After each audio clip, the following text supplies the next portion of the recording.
কবিতার নাম রুদ্ধশ্বাস। লিখেছেন প্রিয় কবি শ্রদ্ধেয় রফিক আনম। কণ্ঠে আমি মৌসুমী। স্বর্গীয় শোভার স্নিগ্ধ ছায়াতলে বেঁধেছিলে বাসা। আশা মিশে যায় ঝড়ে, ভয়ে কাঁপে গৃহহারা ছানা। অদূরে ফুলের বন, শিশুদের সুন্দর আশ্রম। মন বলে ওড়ে ওড়ে আকাশের মুক্ত নীলে ভাসি।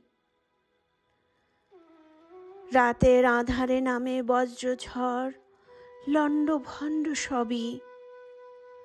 ধ্বংসস্তূপে কোনো মতে প্রাণে বাঁচে আহত শিশুরা। ক্ষুধা পেলে চুপ থাকে, কান্নাকাটি করাই বিপদ। দেখে দেখে বুঝে গেছে শকুনের চোখ কান খোলা। দোকান, আড়ত, ক্ষেত, পুড়ে পুড়ে তামাটে শ্মশান। কোথাও পেল না খাদ্য, মা পাখিটা সারা দেশ খুঁজে। মার ডানা দুটি ভাঙা। শিকারীরা তীর ছুঁড়ে পথে। শিশুরা মায়ের সব কষ্ট বোঝে, রক্তে ভেজা ওমে।